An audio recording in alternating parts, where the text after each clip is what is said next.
Hi, welcome to the Ellis Talker Show. I'm DV LeBron. Today I have a very special guest, the Waxahachie Police Department Chief, Mr. Joe Weiser. How you doing, sir? I'm doing well, DV. Thank you for having me on, sir. Well, thank you for coming on. This is the first time you're on the show. I did have your predecessor on, and you're coming in. You're relatively new, and there's a lot of things that you had to hit the ground running. But first, before we get into all that stuff, I wanted to go ahead and have you introduce yourself because, as you know, Waxahachie is growing. There's a lot of new people, and they may not know who you are. So I want you to go ahead and introduce yourself. You bet, DV. Now, with that said, I've been here at Waxahachie PD for almost 33 years. Beginning in October of last year, I was honored with the opportunity to serve as its chief. I've come up through the ranks. My last position that I held prior to this one was the assistant chief. But like I said, in October 1, when Chief Wade Goolsby retired, I was honored to be given this position and have been serving in that capacity since then for about 9 months now. Wow, and thank you for your service to the community of Waxahachie. That's a long time to be at the department, and then start from, and you started probably as a patrol officer, right? I sure did. I started in November of 1990 as a patrol officer. Worked pretty much everything that could be worked here. I was very fortunate in that at that time, the crime rate was kind of high in Waxahachie. We had quite a few problems. In 1992, we had 12 homicides in 1 year, which was unheard of for Waxahachie. Right. And the chief at the time created what we call now, we still have that team. It's called a problem-directed response team. And the name suggests exactly what it is. When we have a problem, we direct that unit to that. And I was fortunate enough to be one of the first of 4 officers that was on that team. And I left there and moved into criminal investigations, started promoting and did all that was, a sergeant and lieutenant and in CID and on the street as well.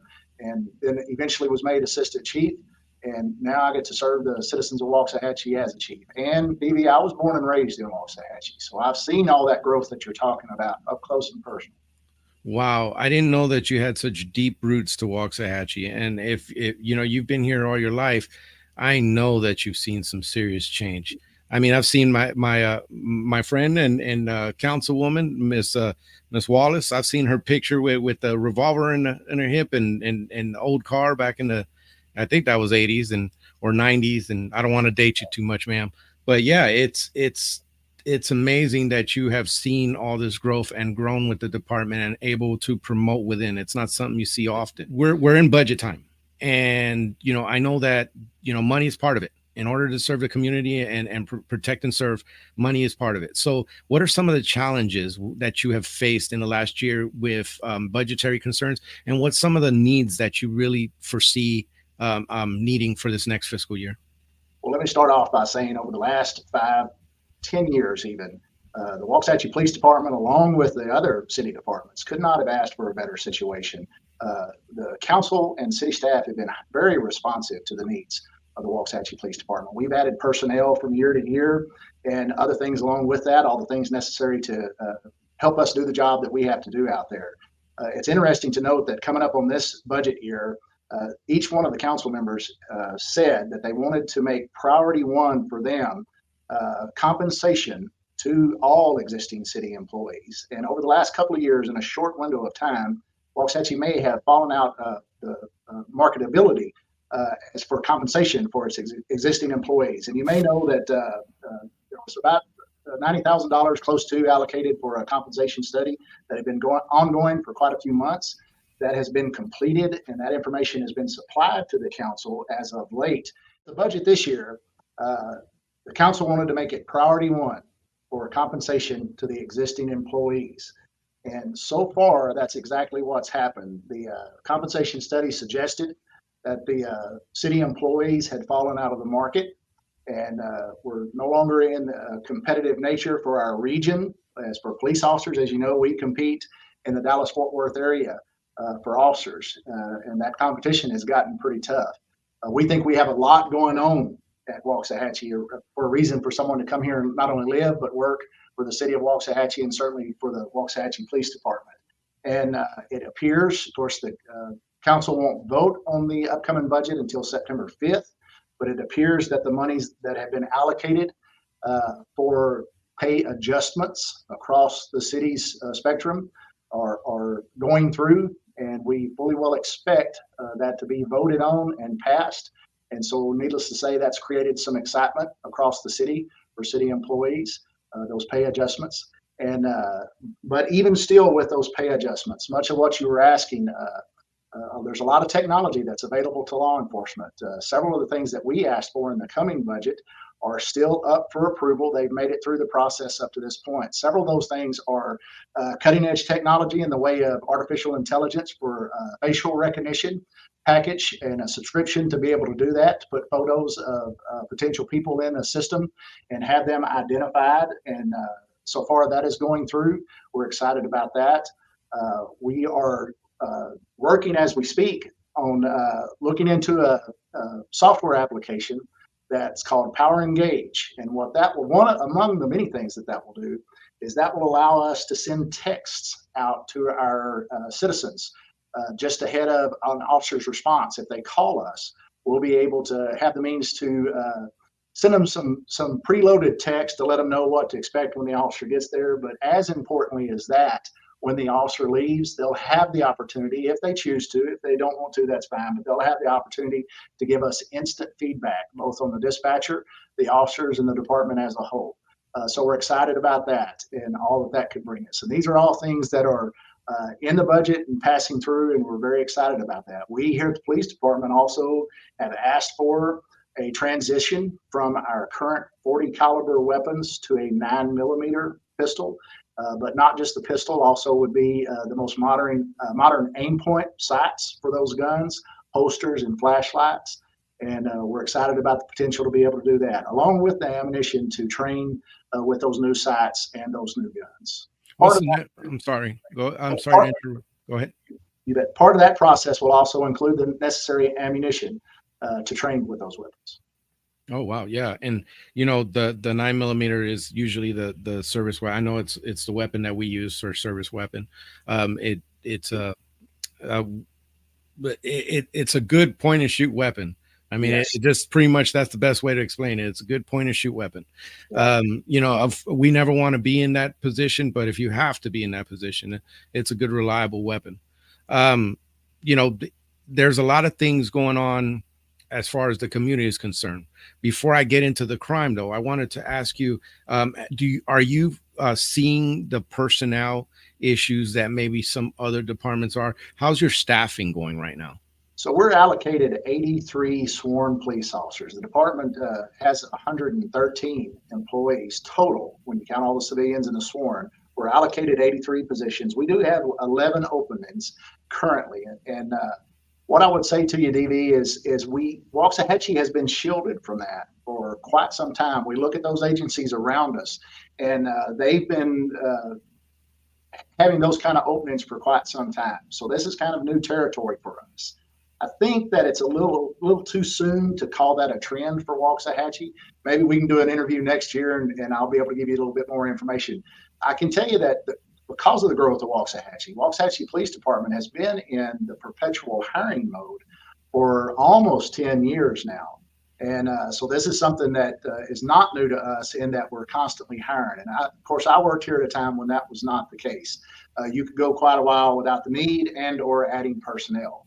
But we've been adding officers every year, and we're in a testing process right now. We just finished a test last Saturday. We got 34 applicants show up. As we said today, we've got 22 applicants that were successful in the initial part. But I'm sure you know, BB, that's no easy task. It's about a 3 to 4 month process at best. And we really put folks through a lot of things because it's important. It's important that we get it right up front, and that we're only giving badges to the people that would treat the citizens right and do everything that a citizen would expect from them. So it's quite the process, but we're excited. We stay excited about it. We think we have a tremendous culture here at Waxahachie PD. Most of the people that come and visit us in that hiring process, I think, would agree with that. They tell us on a regular basis that we're a standout in that. Our philosophy there is that's good for recruiting, that we talk to them about our culture and we make them feel like they count from the start. And certainly that's a good recruiting tool. But BB, if I'm going to ask them as the chief of police 10 years from now to treat our citizens that way, how can I expect them to do that if we don't treat them that way from day one? And that's all part of our culture. And we stay pretty excited about that. We're excited about the potential of getting, these spots filled with these 22 that we have.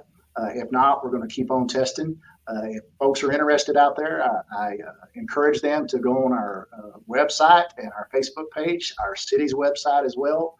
The information for how you would go about applying to be a police officer is on there, along with a lot of the pay and benefits. Yeah, and it is a calling when you do that. Now, when I could attest to what the chief is saying. You can have somebody going through the process, and it's an extensive process, and make it almost to the end of such an extensive process and not make it, or even get through the academy and not make it through FTO.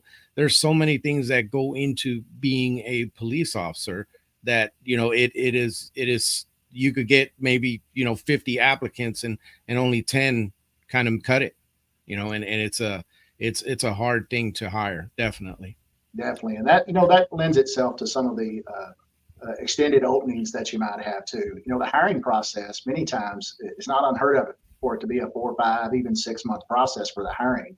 Then if they haven't gone to the academy has them for about 5.5 months, the one that we use here at Waxahachie, and then about another 5.5 months through the FTO program, the Field Training Officer program. And so you can imagine the investment of time in that person before they're ever on the street on their own. And it's kind of a unique situation. And a lot of people are unaware of that, and some are even unprepared for that kind of a commitment. And it is a commitment. I wanted to go ahead and just kind of put this up a little bit. This is the what's currently on the page for, and the basic requirements and salary for an entry-level police officer. I wanted to put this up there for you guys. Maybe if you're interested in looking into it, go ahead and go to Waxahachie PD and look under employment, and they have this. No misdemeanor convictions. There's requirements. They don't take old guys over 45. Me, so it's Can I speak to that? Because okay, let's something brand new. Now, it won't go into effect until September 1, but the Texas legislature this year abolished the age cap for civil service police departments in the state of Texas. It'll go into effect September 1. We're excited about that as well, DB, and that after September 1, we'll be able to remove that age cap. And we feel certain that there will be people who are interested in possibly even a second career that the previous age cap would preclude them from being able to be an officer. Now, this is statewide for your civil service agencies that have had to abide by that for years. And youth is a great thing, but isn't it nice to have a little bit of maturity as well? So I don't know what that will translate to exactly, but I'm going to remain optimistic that it's going to open up the door for us to get some great people who have long wanted to do it, but let that time get past them, and they've now decided they want to do it. Well, life experience is something that plays a big role in how you function as an officer, as a law enforcement officer, period. Maturity is big, and self-control. And those are things that you develop with time and wisdom. You could have knowledge, but not wisdom. There's a difference. Big difference in there. There's a big difference. And it'll show in your interactions. It definitely will. So, in the last, and it's been about a year, right, Chief? You've been on? Yeah, so about October 1 will be a year, so about 9 months for me. About a year. Congratulations again. In this last year, because you're the leader, you set the tone. What are some of the things that you've kind of implemented and pushed that in the department? So I can tell you that I have tremendous respect for the gentleman that I replaced here. Chief Goolsby had he was nearing 40 years of experience when he came to us 8 years ago, and ended up with 42 years in law enforcement itself before he retired. And Chief Goolsby, in his background, his education his undergrad was in architecture. And I said that couldn't have been more appropriate, not only because we built this new building, and let me tell you, he was a godsend to us for that. The timing on that couldn't have been any better. But even more importantly, Chief Goolsby was kind of an architect, and some things that he built and put into place here at the Waxahachie Police Department. And we're still benefiting from that. Although I didn't see myself as an architect, I knew that I wanted to protect and preserve what he and I and others here had worked for to achieve. And I see myself more. I'm somewhat of a musician, struggling musician my whole life. I say that with a little bit of a grin on my face. But I read a quote that really resonated with me, and it talked about not an architect, but I see myself here as a conductor, in that an orchestral conductor, and that the quote said that the conductor is reliant on the talent of those around him. And when done well, beautiful music can be made without the conductor ever making a sound. And I think both myself and Chief Goolsby would agree that the work that he had put into place allowed for us to move to the next phase where we start developing our people to the point where that leader is not really needed, that the people are leading and putting these things into motion. The work that Chief Goolsby did to get us up to that point was critical. And he and I both agreed that it was time to start allowing them to flourish with the information that they had gleaned and the development that was there. So my style is one of participatory, and we are having executive meetings where we are pulling in the lieutenants and the assistant chiefs